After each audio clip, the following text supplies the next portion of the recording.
Aksi saling serang antar dua kelompok remaja terjadi di Jembatan Layang Senen, tepat di seberang Atrium Senen, Jakarta Pusat malam tadi. Kedua kelompok remaja tersebut saling melempar batu, kayu, senjata tajam, dan melempar petasan. Pedagang dan pengunjung di sekitar lokasi langsung panik, berlarian masuk ke dalam gedung. Aksi tawuran bermula saat dua kelompok remaja yang berkonvoi menggunakan sepeda motor dengan membawa bendera tiba-tiba terlibat saling serang ketika berpapasan. Ya kayak bawa bendera gitu bang, bawa bendera dari sini dia kadang melempar, dari sore sih kelihatannya. Udah nyalain petasan gitulah. Resah nggak sih kayak gini? Ya resah lah pak. Aksi tawuran baru berhenti setelah pedagang sekitar masa merasa geram dan membubarkan kerumunan dua kelompok remaja tersebut. Dari Jakarta Pusat, Raniston Sanjaya, iNews melaporkan. Selamat sore pemirsa, demikian tadi berita pilihan iNews sore. Bersama saya, Stefani Patricia. Kita awali iNews sore hari ini dari informasi sebuah truk pengangkut air menabrak pagar pembatas gerbang tol Kebonanas, Jatinegara, Jakarta Timur akibat menghindari pengendara motor. Meski tidak ada korban jiwa, namun insiden itu membuat truk terbalik dan menutup akses kendaraan yang akan masuk ke gerbang tol Kebonanas. Truk tangki air ini terguling usai menabrak pagar pembatas gerbang tol Kebonanas, Jatinegara, Jakarta Timur, Senin siang. Kerasnya benturan membuat truk rusak pada bagian kabin pengemudi, sementara pagar pembatas rusak parah. Petugas dari kepolisian dari unit laka Jakarta Timur yang tiba di lokasi langsung mengevakuasi badan truk yang terguling. Butuh waktu sekitar 1 jam untuk mengevakuasi truk. Menurut pengemudi truk, dia menghindari sepeda motor yang menyalip hingga akhirnya menabrak pagar pembatas jalan tol dan terbalik. Tadi kan saya hindari motor, terus sedikit ngelamun gitu ya kan, saya puasa. Saya bingung mau banting kemana gitu. Ya dari barang motor saya tabrak orang, urusannya kan udah berumuin. Nah, udah saya korban sendiri. Akibat kecelakaan ini, jalan DI Panjaitan dari arah Cawang menuju Jatinegara sempat mengalami kemacetan hingga 3 km. Kasus kecelakaan ini ditangani unit Laka Lantas Jakarta Timur. Dari Jakarta, Tio Manik, iNews melaporkan. Sementara itu, dua kecelakaan terjadi di tengah kepadatan ruas jalan tol Cipali, kilometer 79 Purwakarta, Jawa Barat pagi tadi. Kecelakaan pertama terbaliknya mobil minibus travel dan tidak jauh dari kejadian tersebut, sebuah mobil Avanza menabrak Fortuner.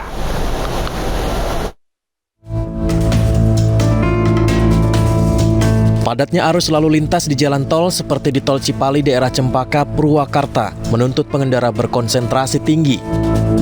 Pagi tadi ada dua kejadian kecelakaan yang terjadi bersamaan. Akibat supir mengantuk, minibus travel terbalik di KM 79. Dua penumpang travel mengalami luka pasca kejadian. Sementara itu tak lama usai kejadian, di KM yang sama mobil Avanza yang hilang kendali menabrak bagian belakang mobil Fortuner. Remblong. Bapak tadi udah jarak jauh sebenarnya, saya udah ngerem, cuma lupa loh saya gini-gini saya mainin udah nggak main, jadi saya banting ke kiri udah nggak keburu. Itu tadi yang luka siapa Pak? Luka anak saya. Luka apa sih pak? Bengkak kakinya. Akibat dua peristiwa ini, arus lalu lintas sempat mengalami kepadatan. Dari Purwakarta, Jawa Barat, Irwan, iNews melaporkan. Kita ke informasi lain, pemirsa. Polisi menangkap pemain sinetron Hud Al Idrus alias Hud Filbert dalam kasus penyalahgunaan narkotika jenis ekstasi. Tak hanya Hud Filbert, polisi terus mengamankan 6 orang lainnya dan menyita barang bukti 1/4 butir pil ekstasi serta cangklong berisi residu sabu.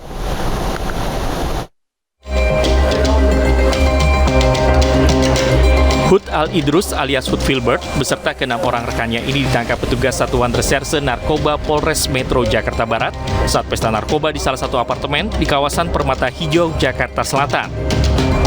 Dari keterangan petugas, Hud Filbert menyuruh AIR membeli ekstasi melalui MR untuk pesta narkoba di apartemennya di Permata Hijau. Dengan uang Hud, AIR membeli sebutir pil ekstasi kepada MR seharga Rp400.000.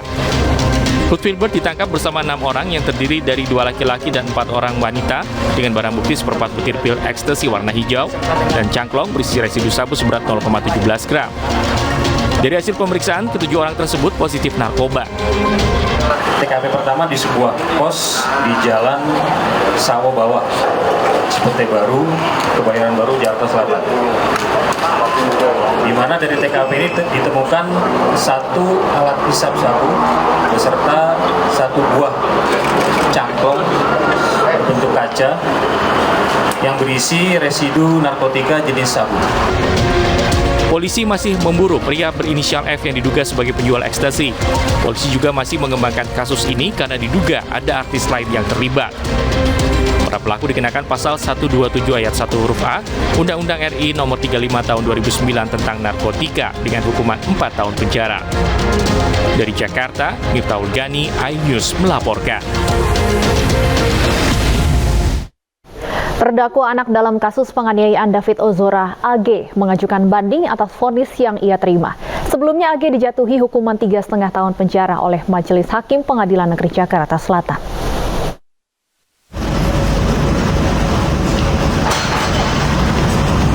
Terdakwa anak AG mengajukan banding atas vonis 3 tahun 6 bulan yang diterimanya terkait penganiayaan terhadap David Ozora.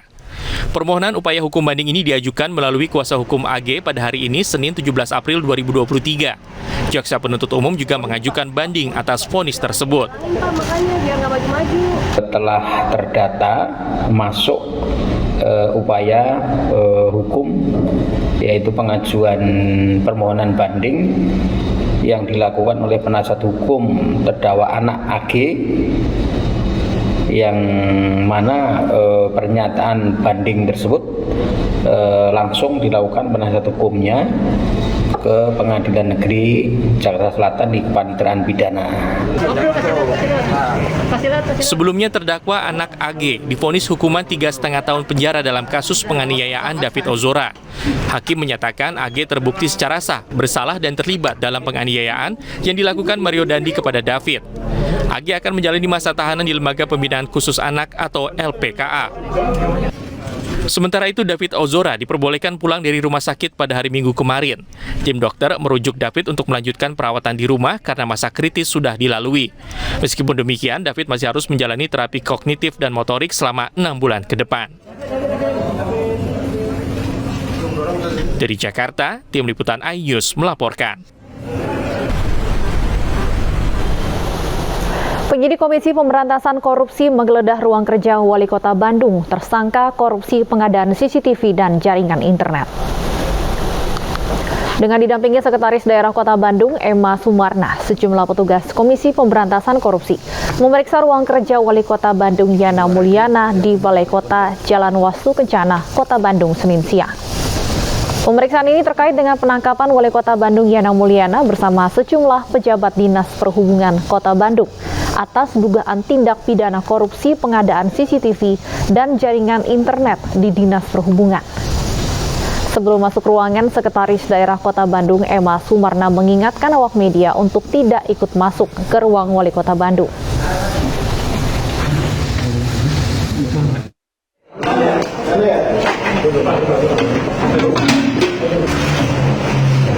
Menetapkan Wali Kota Bandung Yana Mulyana beserta sejumlah pejabat Dinas Perhubungan Kota Bandung sebagai tersangka dalam kasus dugaan tindak pidana korupsi pengadaan CCTV dan jaringan internet yang merupakan bagian dari program Bandung Smart City. Dari OTT tersebut, KPK mengamankan sejumlah barang bukti berupa sepatu mewah dan uang tunai dalam pecahan mata uang asing dan rupiah. Assalamualaikum warahmatullahi wabarakatuh. Pemirsa, aparat keamanan berencana melakukan evakuasi terhadap seorang prajurit TNI yang gugur ditembak kelompok separatis teroris Papua. Evakuasi korban dengan menggunakan helikopter dari distrik Mugi, Kabupaten Duga ke Timika, Papua.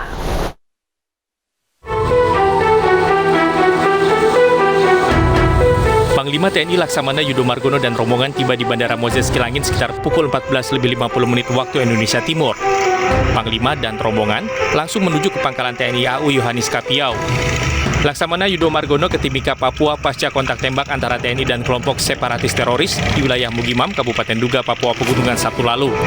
Dalam peristiwa itu, satu prajurit Kostrad Pratu Miftahul Arifin gugur. Sementara itu, suasana duka menyelimuti rumah almarhum prajurit 1 Miftahul Arifin di Dusun Kerajaan Desa Nanggungan, Pacitan, Jawa Timur. Korban merupakan putra pertama dari 2 bersaudara pasangan Agus Santoso dengan Parmini. Almarhum juga meninggalkan seorang istri bernama Wahidia Nur Aziza, guru SD honorer, dan seorang anak yang masih berusia 2 tahun bernama Hala Mahdia Arifin. Kini keluarga menanti kedatangan jenazah almarhum yang masih dalam proses evakuasi. Untuk saat ini kabar terbaru yang saya terima sudah ditemukan titik lokasi jenazah, namun masih selalu diusahakan supaya dapat dievakuasi. Terakhir komunikasi kapan Mbak dengan almarhum? Terakhir komunikasi itu tanggal 4, tanggal 5. Kontak tembak terjadi pada Sabtu 15 April 2023, berlangsung sejak sore hingga malam hari. Akibat peristiwa itu, 1 anggota TNI gugur. Kontak tembak terjadi saat aparat menyisir kawasan Duga, Papua untuk mencari pilot Susi Air. Adapun kondisi prajurit yang lainnya saat ini masih ada di beberapa lokasi. Kami kesulitan untuk menghubungi karena kondisi cuaca yang tidak menentu. Untuk itu Panglima TNI secara terus-menerus memerintahkan untuk melakukan pencarian dan bantuan tempur. Hingga kini aparat gabungan TNI Polri terus berusaha mengevakuasi korban. Tim Liputan iNews melaporkan. Pemirsa, 5 hari jelang Lebaran, pengunjung pasar Tanah Abang membludak. Kemacetan panjang pun di kawasan Tanah Abang tak terhindarkan.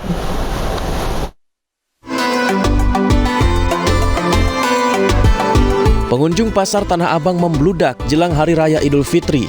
Kepadatan terutama terjadi di kawasan Jati Baru yang didominasi oleh pedagang kaki lima. Pengunjung bahkan membludak hingga ke bahu jalan dan berhimpitan dengan kendaraan yang berlalu lalang. Kepadatan juga terjadi di area dalam pasar Jati Baru. Pengunjung harus berdesakan sambil berburu baju lebaran. Para pengunjung mengaku baru berbelanja hari ini karena mendapatkan tunjangan hari raya atau THR. Pasar Jati Baru pun menjadi pilihan karena harganya yang cenderung lebih murah. Iya, THR-nya baru cair, jadinya baru kesini. Kalau udah dari kemarin-kemarin, saya udah kesini dari kemarin-kemarin. Ya, emang seninya di sini, Bang. Kalau itu murah meriah juga, jadi bisa dapat banyak, uang sedikit bisa dapat banyak. Sama ini kan THR juga baru turun, jadi baru hari ini belanjanya. Karena lebih murah. Mau yang ini lebih banyak, harganya juga lebih bersahabat di dompet.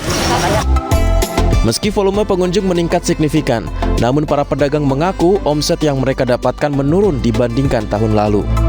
Rata-rata sekarang bisa sampai 200 piece. Untuk omsetnya sendiri dibanding tahun lalu? Iya.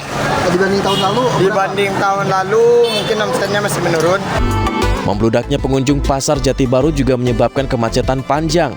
Seluruh kendaraan baik motor, mobil, angkutan umum, dan bajai terjebak kemacetan di ruas jalan Jati Baru. Dari Jakarta, Rani Stone Sanjaya, iNews melaporkan.